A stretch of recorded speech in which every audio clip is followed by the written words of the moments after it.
Welcome to the After the Show Movie Podcast, brought to you by your hosts, Ascully and Sid Talk. We're addicted to movies. Are you?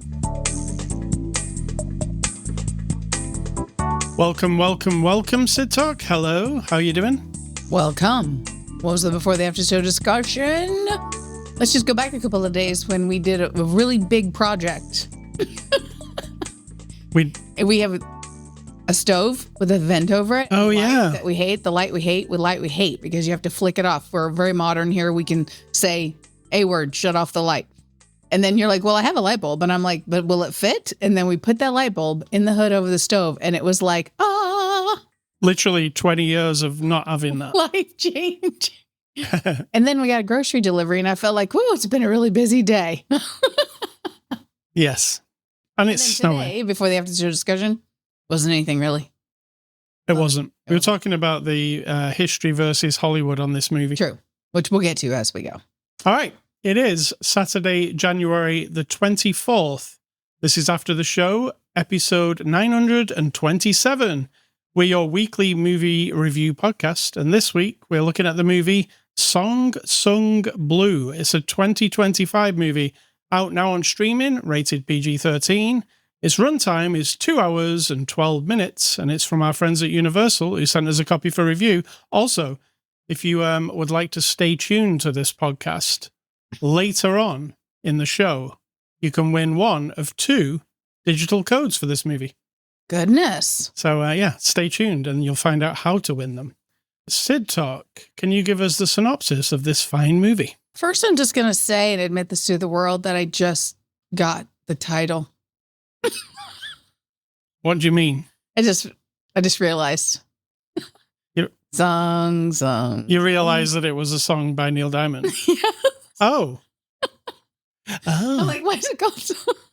I mean, so you can cut that out if you don't want the world to think your wife is a dullard. But I was like, oh, duh. So that's real life. Other than that, the synopsis of this is a Neil Diamond cover band couple story. True story. Yes. Song Sung Blue. Well, you didn't tell us what's on the cover. Oh, I didn't even tell you. What I didn't tell you is the real, synopsis. Here it is. Yes. Lightning and Thunder, a Milwaukee husband and wife Neil Diamond tribute act, experience soaring success and devastating heartbreak in a musical journey together. Yeah. Yeah. Spoilers. Well put. Whatever. Sito, what did you think? I loved it. Period. Well, let me tell you something that I was thinking this week. Okay. I knew we were reviewing a movie called Song Sung Blue. Yeah. Which I know is a Neil Diamond song. Oh, rub it in. I looked at the cover and I was like, okay, it's a Neil Diamond biopic. I'm not attached to Neil Diamond in any way. I like a couple of his songs. I don't know if I'm excited about it. Oh, me too. Or interested even. I had the exact, when I sat down and then it started, I was like, oh, this is what we're watching? Yeah. I'm not even kidding. I was like, you know what, though? I do like Kate Hudson. I think in the past there have been movies that were overrated. I like Wolverine. I don't mind Wolverine. And so I was like bundled up because our home theater was quite chilly today. If you don't know, we're in the Midwest and it's 1 degree or 0 degrees or minus 25 degrees feels like here. We were Song Sung Blue. We were blue. So I was cuddled in. I had my hoodie on, my scarf, 2 blankets, my hot cup of tea, my socks. And I was like, well, I'm here now. Yeah. So we'll just let it go. And I was almost instantly hooked. So that's great. Yeah. So I thought it was the Neil Diamond story, which I know nothing about. And I still know nothing about at the end today. I know nothing. True. I just know about this tribute act story. But I had no idea about this story. It's based on a documentary about the true story. And the true story is not about Neil Diamond. It's about a guy who does Neil Diamond imitation. I never saw or heard of the documentary. Yeah. And I don't know anything about these people. So the whole thing's a complete surprise. And I really enjoyed it. I have to say, though, it's a bit twee. It's a bit twee. And if you don't know what that means, we're not 100% sure, but we think it's in the vicinity of being overly saccharine. Yes. Even though there's hard times. Yeah. Actually, this is interesting, though. The first, I would say, third of the movie, it's very saccharine and almost paint by numbers. It's exactly what you're expecting. Mm. You know, falling in love, making a band, a couple of songs.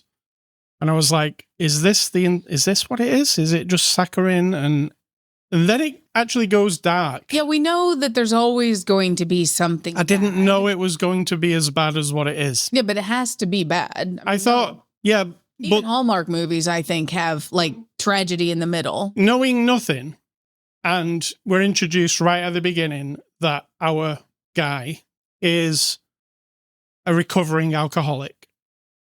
So I thought that the dark times was going to be he becomes an alcoholic again. Sure. Similar to A Star Is Born. Sure. I thought it was going that route. I felt that vibe. So the route it goes was completely left field. I had no idea. And it elevated the movie for me. Right. And it was still saccharine even during those times. But it was interesting because I was like, super jaded. well, I don't think you can. Like sweetness is just boring. Yeah, I mean, it is very movies I would compare Okay. with the same feeling.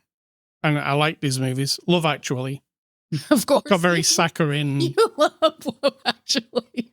It's like the sappiest movie of all time. There isn't even conflict in there, hardly. No, but it's got that feeling where everything is, it doesn't seem quite real because everything's too nice. True. So I had that feeling and I was like, oh, is this just going to be this?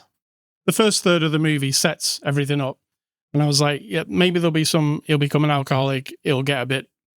And even that would have been like, oh, ho hum, we've seen it. We know it, and then someone's going to overcome a terrible, tragic. I thought he was going to turn into an alcoholic again. And then I thought there was going to be the time where he sings Love on the Rocks and he's, sat at the piano pissed up. And maybe he gets abusive in his relationship. You've written a whole movie while you're trying to decide what this movie is. It was The Jazz Singer with Neil Diamond. I think that one of the reasons you and I both separately, we have our own brains. So we've come to this conclusion from different angles through the course of our 50 plus years is that for me, movies are not escapism, right?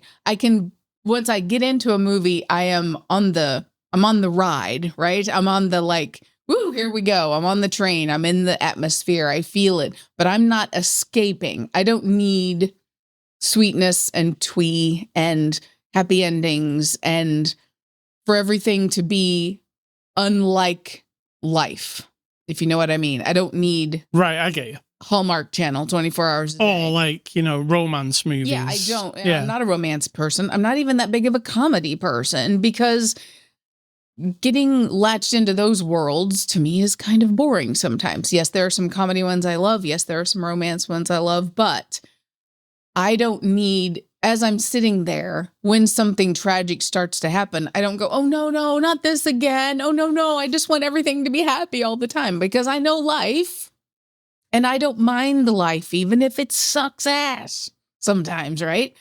Life is life. Yeah. So I think that's why we resist the overly saccharine because I'm only on it for the ride. I'm not in it to disappear into it.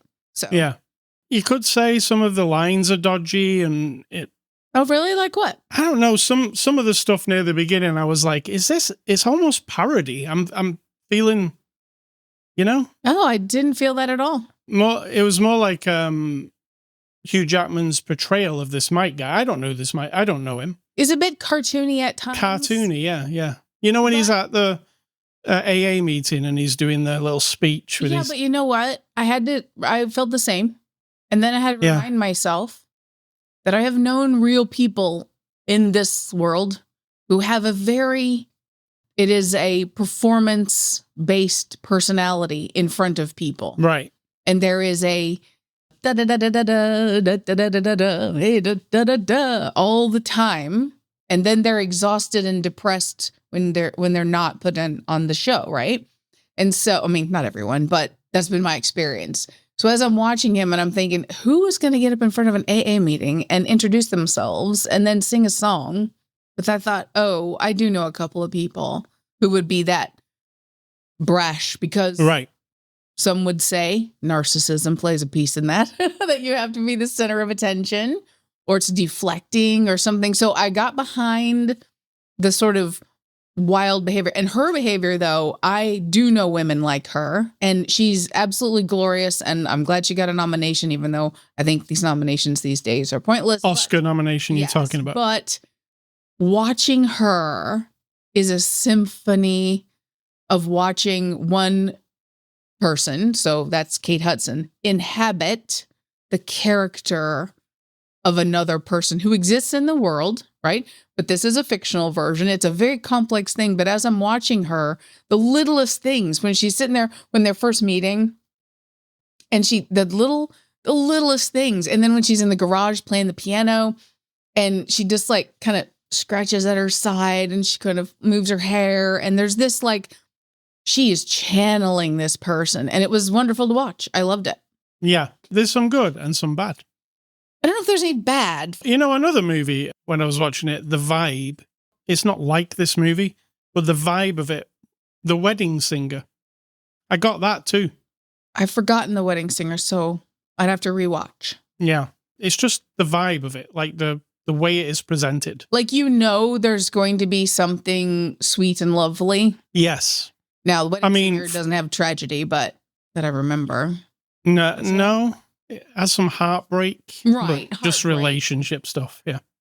This has life tragedy. We've not said what it is, so let's say. Okay. Let's not beat around the bush. Well, there's a few things. Spoilers. These are the spoilers that we want to talk about. Okay. 1, the thing that happens in the middle of the movie that was out of left field, so don't listen to this if you don't know nothing about it. You don't want to be surprised. Go away. Yeah, this will ruin that, because both of us were in shock. So she's out gardening in the front garden. A car is approaching, and it hits her and smashes her against the front of the house, and one of her legs comes off. Well, they have to amputate. We don't see that. No, I mean, it's not a horror movie. No. You see nothing of this. No, 1 minute, but it is a shock. You see the car coming, the screen fades to black, and the next thing we're in the hospital. It's a big shock, though. And the next thing, she's had her leg amputated. So you're like, oh, holy shit. Is that the end of everything? Yeah. And then there's a comeback story from that point onwards. Her comeback is she has a problem with some medications and just being depressed, which you would be because you lost your foot and you're in the And it was just a random accident. And the whole time you're also under a bit of stress because he's stressed out. And I was always thinking, like you, he's going to pick up the bottle again. Yes. That's going to be the next layer, which, spoiler alert, he does not. So that's a good thing. That's a good thing. Which is impressive because he was going through some shit. Yeah. Because there was a lot going on, wasn't he? He was trying to keep the family together. She was in a depression thing. They had hospital bills. He was going out working. Yeah, we established very early on that neither of them have money and they both have children. And so they're always struggling. So, and he was out. But both of them have declared very early in the movie to each other and to other people, all I want to do is to perform. That's all I want to do. I want to sing. I want to make people happy. I want to get up on the stage and perform. That we have established this is their personality types. And together, they make kind of magic on the stage when they are doing their act together. That's the heart of it all. So the real life thing of her having to have a leg amputated and then deal with the rehabilitation thing, learning how to walk again, all that stuff is in the movie. And none of that, I didn't expect any of that. Mm-mm. So, and it was sad. And it was interesting seeing them. And it's not all sugar-coated bow kind of movie, which I thought it was going to be. You know? So you got a reality check there in the middle. Yeah, well, also towards the end. True. True. Yeah, I mean, it's not. We also establish that he has what looks like a heart problem, and he's not addressing it. He's not going to the doctor. He just grabs his chest randomly. And at one point, I said to you, this is why we no longer have a pull start lawnmower. Oh, yeah. He pulls his lawnmower over. It's very stressful to start a fucking lawnmower with that gas thingy. And now we have an electric one. So that makes me feel better. Just. It doesn't stop you having an heart attack pushing it around the lawn when it's 100 degrees. Sure. But that's different thing. That's a different thing. I just feel better about it in general. But. Yeah, so they have problems. It's just that the twee/sweetness Yeah. is that connection of him supporting her supporting him in the beginning and really wanting him to fulfill his dream to be somebody. Yeah. And for her to be the performer she wants to be. Because he hadn't even thought about being a Neil Diamond. And she was like, why don't you be Neil Diamond? He's really good. Well, and you look like him. And he's like, well, no, it's sacrilege because I love him and I wouldn't want to do anything that, I don't want to impersonate him. But together, they impersonate him. And she's not impersonating anybody, right? When she's singing that I know of. I mean, when she's singing the Barbra Streisand part, she's not being Barbra Streisand. And when she does sing separately, she sings Patsy Cline and stuff, but not as an impersonator. But it's full of songs, obviously, Neil Diamond songs. And surprisingly, that didn't bother me. And do you like Neil Diamond songs? I think I like them more than I thought I did. So this is a reminder. See, Love on the Rocks is my favorite one, and they didn't even touch it. They didn't touch it. Well, you have access to it. I guess their love was never on the rocks. Or maybe it was during the part where she was yelling at him. When she was on the prescription medication. That's where you could have played it. What did he do there? Oh, he threw some pills at her and left. Yeah, there's where you play it. Yeah, but that's trite. That would be boring. So we're glad they didn't do that. Yeah. So you like Neil Diamond. You listen to him. I don't listen. You know what I listen to. You're with me 24 No, I mean, you have it in the past. In the past of my life, I have heard Neil Diamond on the radio. I do not listen intentionally. I mean, he writes some good songs. I can't go back in time and be like a 12-year-old going, hey, I'm going to start listening to Neil Diamond. I'm assuming, I don't know much about Neil Diamond's music, but I'm assuming that song they always open up with, Suleiman, is the one that people are like, what's that song? Kept kind of making a joke about. But nobody knows. Nobody wants to know. Nobody wants that. They want Sweet Caroline. That's what you start with. And they're like, no, we always start with this one. And then they sing it and you're like, I don't know this one. I don't know this one. Did you? No.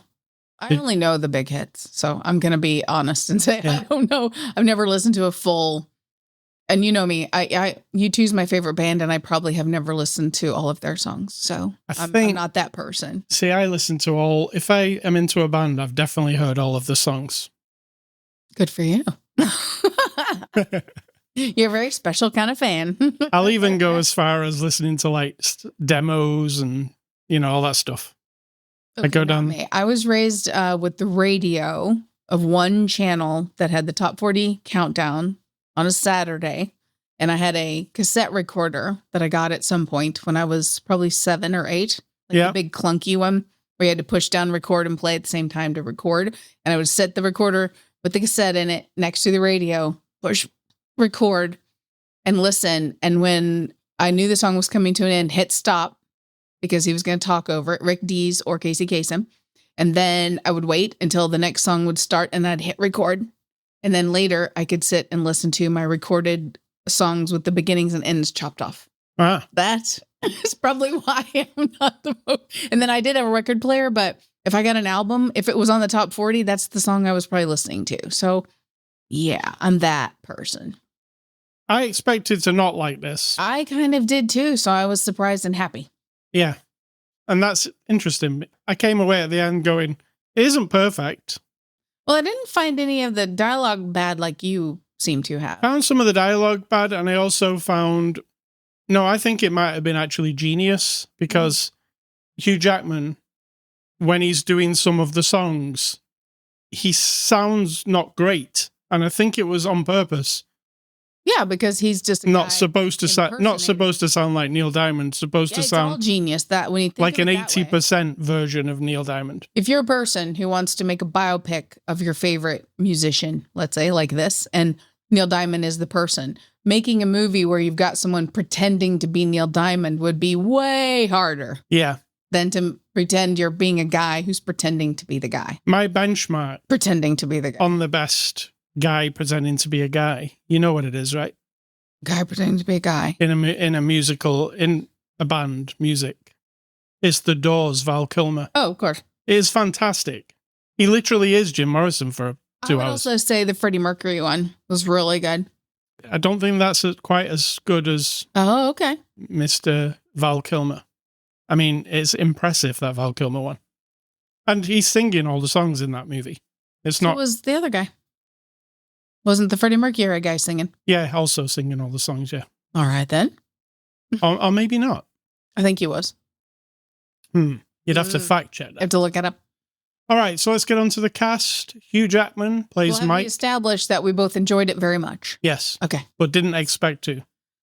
Yeah. After the first 20 minutes, I thought, I think I've seen everything there is to see. Oh. So And then I hadn't seen everything there is to and see. within the first 5 minutes, I was like, oh, I'm all right now. So we had a different experience. Yeah, but it still all came around to, I really care about these characters, and I thought this was pretty interesting. And the story is for a real life story that we did fact check, and it's been altered a little bit. Yeah. But for a real life story, it's very interesting. Which I find to be tacky, but I guess I've never made a movie. So No. Yeah, I don't know why people change things that don't need to be changed, you know? I mean, if legally you're not allowed to say or If it's about somebody, but you know. But especially when it's something like, well, we want this to happen at this time, but it didn't really happen at that time, but we could just make it happen there, you know? And I find that, especially if you're talking about real life people in real life, I do find that a bit tacky. It's like it would be much more movie-like if that didn't happen 2 weeks later, it happened now. Yeah, and in a movie like this, where you are establishing in this universe, this world that we're in, it's very grounded in reality. There is no excessive visual effects. There's nothing like in Better Man, where he's actually a CGI monkey, where now you can allow yourself to have some, and there's some fantasy things and elements that you are established very quickly that like, okay, I have to take a step outside a reality bubble to follow this real story, so to speak. I'm good with that. This movie only establishes real reality. And so if you're going to do that, I would rather it be more. Like, what we're talking about mainly is like, there's a point in the movie where something happens and it's on a particular day when he might meet, or he's supposed to meet Neil Diamond. Well, in reality, it wasn't that day. It was 2 weeks later. Right. It was going to meet. Now, there's no point in you could just say in the movie, it's basically lying. Guess what? In 2 weeks, you're going to meet Neil Diamond, and that could be just as exciting. Yeah. So I don't know. I guess it's a bit of fantasy for the art writer director to come up with that. I don't know. Like to have a moment. Yeah. Make it more dramatic. All right. Hugh Jackman plays Mike. What do you think? He was excellent. And there is some unforgiving camera work in this from both of these people where you are in their face. And the entire screen is full of their face. With wrinkles and all. Doing a little dialogue. I'm talking more like the emotion that as they're talking, there's no escape. There's no body movement that you can kind of cover your attitude. It's all right in your mouth and your nose and your eyeballs. And I felt like, whoa, once he did that thing in the beginning, I think that's what hooked me. Yeah. Because I was like, oh, this is a whole person, and I'm interested. They both have that moment with the camera right in the face, both of them. It's when they're both at like an AA meeting. Yeah. Hugh Jackman also sings in this. What do you think of his singing? I think he's fine. I mean, he's a singer, right? He's already a singer. So Kate Hudson plays Claire. Here's my favorite scene. Also in the underwear. Oh, he's taking his coveralls off, and he's in his underwear. Yeah. When he's deciding to become Neil Diamond. And he's singing and dancing and takes his coveralls off while he's singing to himself. He's just in his underpants. It's really good. And then later when when the boy's trying to film him and he's like, "You're going to put some pants on?" He's like, "No, film me from the waist up." Yeah, that's good. Must have been a thing that he didn't wear pants. Kate Hudson plays Claire. What do you think? I mean, she's clearly the star of this. No, I disagree. I think they're equal. 100%. You do? Absolutely equal. There is no... You think they should have both got a nomination? I don't put any stock in the nominations, except that acknowledgement of really good performances is fine. I don't know that it would add anything to his life to get another nomination. Hasn't he been nominated before? Probably. The Greatest Showman. I just think that it's equal. When he is talking and he's on the screen and filling the scene, it is equal. He's definitely got charisma. Absolutely. Yeah. And this guy seemingly had charisma, and that's what he was I feel like Hugh Jackman, the scene where he's sitting at the table, she just comes home from the place and he kind of is breaking down. I feel like in that moment, Hugh Jackman was actually really thinking about that guy. Like, holy shit, this guy has had a lot to deal with. And it just, either that or he's a brilliant actor, right? Both could be true at the same time. Michael Imperioli plays Mark. He's a Buddy Holly impersonator. I mean, also their guitarist. To be mentioned. He's just, you know what? I love that guy. Oh, yeah. I've became more of a fan of him after watching The White Lotus, which I thought he was amazing in. I wish I could erase Sopranos because I thought he was a dick in Sopranos. And so that's what makes me not like him. Right, but that's just the character. It doesn't matter. Michael, as an actor, when I watched The White Lotus, I was like, holy shit, he's really good. He's also good in this. He was really good, yes. Yeah.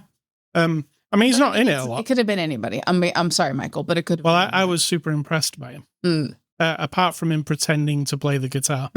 because I'm a guitar expert. You are an expert now, as we will discuss, I'm sure. Yeah. This movie also starts on tuning a guitar. And I've been tuning a guitar so much over the last few weeks. I was like, if y'all don't know, he's learning to play the guitar. Yes. From scratch, from nothing, never having touched an instrument in your life. And every week I feel like I know something new. Absolutely. This week I can play I Can't Get No Satisfaction by the Rolling Stones. I can play it. I know, I heard it. You probably heard it a lot. Yeah, but I don't mind. I mean, no one cares about this part of the conversation, but people might think like, oh, you've got someone learning an instrument in the house and they're going to sit there and be like, dun, dun, dun, dun, dun, dun, dun, dun, dun, dun, dun, dun, dun, dun, dun, dun, for hours. I don't care. I could listen to it. I'd rather listen to you tinkle around on the guitar, not being dismissive, than listen to fucking dogs in this neighborhood bark ever for the rest of my life. I would rather have you practicing and tuning and getting it wrong a bazillion times. So you go for it. I get it wrong and then it gets better and then eventually. Way better, yeah. Yeah. I'm all in. All right. So, also Jim Belushi as Tom. He was pretty good. I was like shocked to see him, and maybe he's in other things, and I don't know. He was in Twin Peaks, The Return. Yeah. Those two brothers. Oh, yes, he was. Yeah. He was good in that too. He was good in this because I wonder if he studied the guy because he's like a manager guy who kind of picks up on this duo to help promote them. And he's a little bit like nervous-y and a little bit. He's not doing the Jim Belushi thing, is he? No. It's unusual when you see him. You're like, oh, Jim Belushi, I forgot about him. No. You know? That's so sad. Directed. That's a sad thing to say. This is directed by Craig Brewer. He directed Hustle and Flow, Black Snake Moan, Footloose, the remake of Footloose, not the original. Never mind. And Coming to America, which is like the remake or the new. Okay, the remake. Okay. Yeah. So what do you think of Craig? I do think that any flaw that I feel is from an overly romanticized ideological point of view of the director-writer. Mm-hmm. And so everything is beautiful, though. It looks great. It's functional filmmaking. It sounds good. It sounds really good. It's not, the lip syncing and singing is fantastic. The performances, obviously, you get the performances you pull out of people, I believe. So on the set, if the director is quality, that's what you're getting. So I give credit where credit is due. However, the mishmashing of just the edge of the truth and the sort of, if we're getting the twee vibe, that, that could lighten up on that a little bit. But hey, other than that, fantastic. All right, IMDb reviews. What are those? Those reviews on IMDb. It's a website. And you are going to read the 1-star reviews because they're so funny. Like, this is the worst movie I've ever seen. Exactly. Let's have at least one of those. First guy says, boring. Boring, yep. Very disappointing. Hugh Jackman is no Neil Diamond. Well, no, because he's not even supposed to be Neil Diamond. Come on. Did you watch this? It's way too long. It's just about two people and it put me to sleep. I don't understand why people like this. I'm so glad I didn't have to pay for it. Where did you get it? Where did you get it? Thief. You could have won a copy. You didn't have to thieve it. Could have just listened to this podcast. You could have blamed us because you wasted a whole part of your life watching this movie. There's only 3 1-star reviews for this movie. Fascinating. So I'll read all of them. The second one says, about 5 people died during this movie from old age in the cinema. It was so long. Well, they're really funny. It's not even about Neil Diamond, but a remake of a documentary about a fake Neil Diamond. Thank you for the synopsis. You dickhead. You never see Neil in this movie. Oh my God. Are we of a generation that I'm going to have to sound nasty because people are so dumb? Yes. Okay. It's not just me then. Third guy says, I went into this thinking it would be about Neil Diamond and his music. Well, also me too, because that's what I thought. I knew I knew that it was about a cover band. I didn't know anything else. I didn't when I got the movie for review. I just saw it based on Neil Diamond, something Neil Diamond. I was like, oh, a Neil Diamond movie. But then afterwards, I did know. Okay. So this guy says, we had no idea that it was about 2 fake Neil Diamond people. Very little of the music is in the movie, and it's not an exciting storyline. There's tons of music. Neil Diamond isn't even in the movie. I'm very disappointed. Who promised Neil Diamond was going to be in the movie? It's a movie about a guy who's impersonating Neil Diamond. I guess I'm going to let myself off the hook about not knowing anything about it, hardly. But these are people who sought out the movie. They would have intentionally said, oh, this movie I want to watch. And because they don't research it, right? then they're in the wrong movie. If they're no like, one knows the method around this household for this podcast, I know nothing about any upcoming. I don't even look at your little thing that you make for upcoming next week. I don't even look. So that is the. And I deal with movie people, so I kind of know what I'm getting. Cause you do. And I'm in the absence of any knowledge whatsoever. So if I go in not knowing anything, I'm okay with it. And also, it's your fault. I try not to get things to review that we wouldn't, like a romantic romance, office romance. I wouldn't be into that. Right. But there might be one of them that I do like, right? You never know, though, do you? Just like this. No. You might not have chosen this. No, I might not have. And it was good. Yeah. All right. So we're terrible. Yes. So those are the bad reviews for this movie. Let's give this movie a score. I'm going to give Song Sung Blue a 7 out of 10. I really enjoyed it. I'm going 8.9. That's really high. It is very high because as it was, once I got into it, it was just, I loved the sets and the clothes, and both of them made me, even all the kids who played the kids, children of, teenagers, whatever they were, every single person talking, even the friends, the peripherals, even the soprano guy, I was in. And so as an experience, it's fun. I got the full package. Yeah. It's fun. And also somebody said on one of these reviews, bring a box of tissues. Absolutely. I cried. And they're not wrong. Because it's really sad. You're like, oh my God, this happened to real people. I mean, this you have a heart. Yeah. This actually happened to people, and the way, they're on, there's like a sex scene in the middle of the movie, kind of. And I said to you when it was happening, oh, this is where they have a baby. And then the next scene is where the thing happens. And I'm like, oh, fuck. I was going all wrong direction. I thought it was going to be happy and a new baby. And oh, no. Because you said they're kind of old for a baby. They're very old for a baby. Yeah. So. No offense to everybody in their late 50s having babies. Whatever. Do your thing. But as a character in a movie, it didn't feel right. No. So that's our scores. Thank you to Universal. If you want to win one of 2 copies of this movie, all you need to do is email me at ascully@ascully.com with the subject line, I want to win a copy of Song Sung Blue. And you'll win a copy.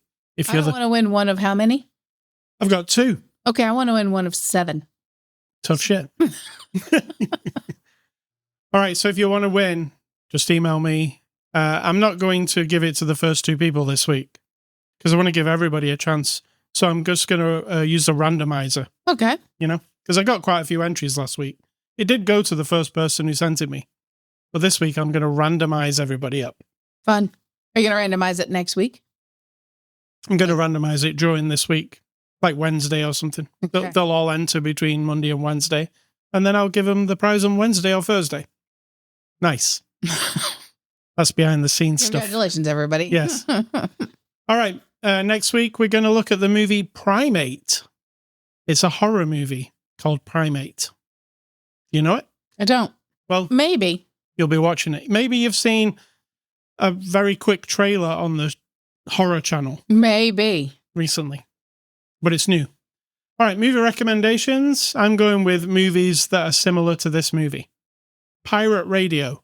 Got that twee. It's about Radio Caroline. If you don't know what Radio Caroline is, in the UK, they had pirate radio stations broadcasting from fishing trawlers. Because you weren't allowed to broadcast on land, a radio station, because the BBC had the airwaves locked up. So people would go out on these fishing trawlers, put their own antenna up, broadcast music to the UK in the 60s. But it was because also they were trying to limit, control what people heard was actually on the air. So all the rock and roll, punk, and all that kind of stuff went out there.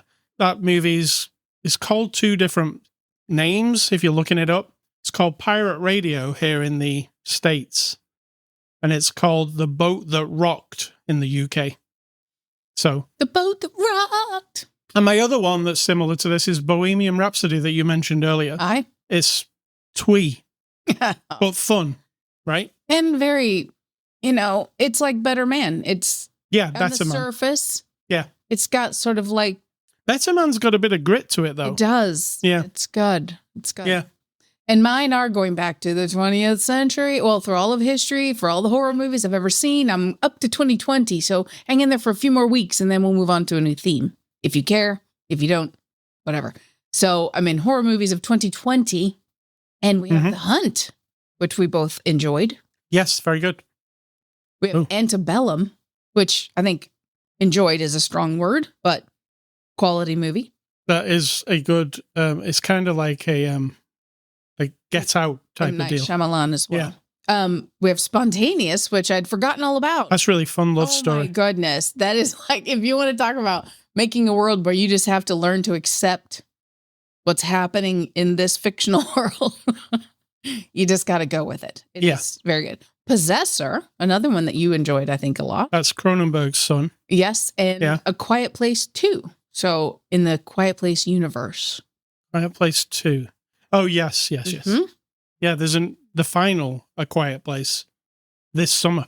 Is it the loud place now? It's going to be the loud Still place. Quiet, I think. Everybody can make noise again? Yeah. All right, thank you. Ascully stuff. I've been playing, because I'm learning guitar, I've been playing a game by Ubisoft called Rocksmith. I wouldn't call it a game. It's more of a learning tool for guitar. So you put it in your PC, you hook up your guitar to your PC, and then you play along like Rock Band, but with a real guitar. You get what I'm saying? Mm-hmm. I mean, it looks like Rock Band when you're looking at it. I know what you're saying because I hear it every day. It's just that Rock Band, and Guitar Hero, you're playing a plastic guitar with 5 buttons. With Rocksmith, you're playing the entire length of the guitar, so there's a lot of buttons. Well, also, you're playing an actual guitar. Yeah. And you're doing it in time to the notes that come towards you on the screen, like you do in Guitar Hero. But it's not so much a game. Yes, you can get a score from playing better. It's more like you're learning how to play a particular song. So I chose... Are you learning? Do you feel like it's teaching? Yeah, because you are learning where the notes are on the fretboard, which is, is something you need to learn, That's everything, right? Yeah. It also shows you what note you're playing. So when you hit a G, it says G. So you're like, okay, that's what a G sounds like. All that starts to, resonate in you. And if your finger's in the wrong place on the fretboard, it knows. And it puts an arrow saying like, no, you need to go to the left. So you can move your finger because it knows that you're out of tune and you need to go down a little bit. So it's a really good, and you can slow it down and speed it up. So it starts 100%. You can slow the whole thing down to about 10% and play the notes very slowly and speed it up as you do it. So you can, once you start to get a little bit better, just add another 5% on. Eventually you'll be playing full speed. So, and you can also hit the space bar on your computer So when you play like a section of the song, if you hit the space bar, it goes back to the beginning of that section. So you can keep repeating the section. Because a lot of guitar learning is repeating the same thing over and over, right? Well, we are old people. And so we would say that the main part of learning anything, truly learning it. Now you can mimic things, right? Yeah. You can mimic songs. You can listen to riffs now and you can play them by mimicking, which is fantastic. It's an art in itself. I've painted a painting of ocean waves by mimicking the style of a person who's doing it, and it ends up looking right. However, if I were to go on to make 100 more paintings, I need to understand, not just kind of fake my way through, and I don't mean that in a bad way, but what you're doing is starting at the like the grassroots and kind of building up on top of that, which I think is very good. I'm doing both things. I'm learning music theory about like what the notes are, where the notes are. But then I'm also, just for fun, learning how to play I Can't Get No Satisfaction. Right. But when I play, you pick it up every day. That's what counts. Yeah. And my fingers are literally like, they're getting pretty bad. Like it hurts. I know a few guitar players because in my life, I've had a thing for guitar players. So, you've got lots of live advice right at your fingertips. Yeah. The advice on YouTube about your fingers hurting, just keep doing it, but not too much. And eventually they won't hurt anymore. Like riding your bike. Yeah. It's like, don't play for 3 hours every day if your fingers are almost bleeding. Like, do 5 minutes and then put it down. Right. Yeah. So I'm going to take that advice because it is very painful. And it's difficult for me because I'm an all-in kind of person. And so, like, if I'm learning something like what I did teach myself photography, like the fundamentals, the foundation, all the grungy stuff you would learn in a college course, I have to do it like 15 hours a day. Now, there's nothing painful about photography and learning how to do every setting on a camera and how to do shots. But I couldn't do 5 minutes or 10 minutes a day. So I commend that. I'm doing about an hour a day, actually. But not all even at once. You do. No. You go in to make a cup of tea, and then I hear ding, ding, ding, ding. And that's their recommendation to do like 5 minutes here, 5 minutes there, but do about 30 minutes to an hour a day.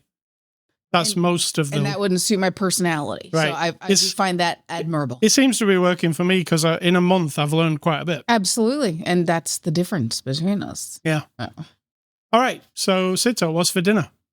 Well, it's for dinner, frozen pizza, but I'm going to cook it in case anyone's worried. And also I made a concoction. I like to call them concoctions.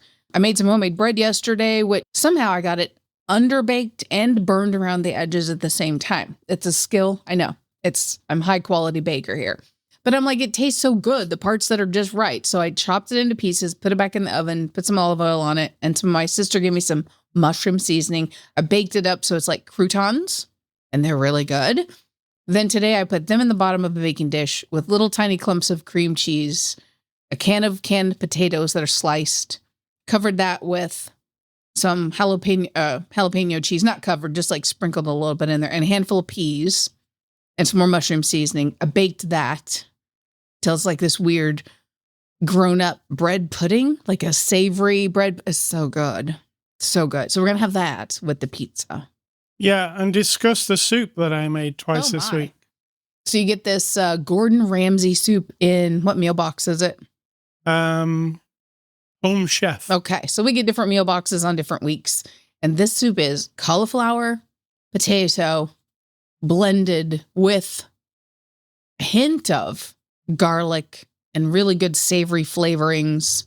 You make a roux to mix in there to thicken it up, and then you brown butter with sage and drizzle it on top. I know it sounds really snotty and bougie. It is bougie, actually. It is. When I'm eating it, it's one of those dishes where I'm sad because I have always had that my whole life. Once I start eating something, I'm sad that it's going away. That's just how I am. It's my personality. If I open a big bag of chips, I'm already feeling anxiety that it's going to run out. And so that's how I feel about that soup. I'm like, oh, I've only got this one bowl. It makes 2 servings, right? And so I'm always like, okay, I just have to savor it. And then you make this toasty stuff with cheese on it. Oh my God, it's so good. So there's your food update for the week. Delicious. You don't know my advice? Yes. It's like a slow learn, this thing in life. And I'm not a master of it, trust me, because I'm still a hypocrite. I'm a hypocrite, so bear with me. But you can learn over time, just like learning guitar, just like learning photography or gardening or building a computer or fixing a car, whatever you do. Learning emotional intelligence is what they call it in courses at work and whatnot. But in a new emotional approach to things is possible. It's not easy. It's very hard. It's very hard. But that you can say in families, someone over here has an issue with someone over there, and you love them both equally. And you, while you may or may not lean one way or the other, like sympathize more with because of this, that, or the other, one person or the other, you can actually split it down the middle in your mind and your heart and completely learn to understand both people, both issues, both good or bad. It is not an excuse for bad behavior. It's not saying anybody's right or wrong. It is about you not being brainwashed by some bullshit stunted people in the world who say you must pick a side, right? It's very easy to pick a side. I do it myself still, trust me. Like I said, work in progress. But sometimes if you really step back and you've got these two things going on with two different people and you're not really involved, right? You're not in the middle, but you're of the middle because you love them both and they have a thing with each other, right? That's the problem. You can actually take the time to listen to both, think about them as people, the actual pain or suffering that they're dealing with or whatever it is, the root of the problems, and you can equally understand. Now, that might not be able to be turned into actions where you support both or one or the other or neither, whatever, however it turns out. I'm not counseling on what to do with this knowledge, but in your own self, when all of a sudden you have compassion for someone, whereas maybe 5 years earlier you would not have, it is, what's the word? She said in this movie even, and it kind of tripped me off on this, an emotional catharsis. Oh yeah, she did. That you have this moment and then it drags on a bit. It's not like instant, but you have a moment. And I've had one recently where you're looking at a person and you're like, I don't totally support every single thing that's fucking comes out of your mouth and the way you act. And yet all of a sudden, boosh, the car that hit her in the movie hits you like, wow, I totally understand why you're acting XYZ, why you make the choices you do. And I see the shell of who you are and I grasp the pain that's going on inside. I can't feel it. I may not be able to empathize because I've never experienced the thing, but all of a sudden I see the brokenness of this person and I get it. And then you turn to the other, the opposing person or the other side of it. And you're like, I totally get yours as well. You can understand both. And it's awkward because then what do you do with that, right? But it's good for you. It's good for your mind. It's good for your life. And so I highly recommend it. Well said. Well done. Thank you. All right. X, Instagram, Blue Sky, Threads, TikTok. Those are the places you can find this podcast. Well, you can. You can find us. And you can find mostly me. Sid Talk's not there. No, why would you start with X? You can find the podcast itself at ascully.com, Spotify, iTunes, Amazon, YouTube, anywhere that podcasts are available. Email feedback to me, ascully@ascully.com. Also email me at that address for the contest. And stay classy. Song Sung Blue, Neil Diamond. Thank you. And I'm going to say, think for yourself, because if you're not doing it, someone's doing it for you, and they're not doing it as well as you can. And don't forget to enter the contest, ascully@ascully.com, ascully@ascully.com. I'll say it again. And you can win 2 copies of Song Sung Blue.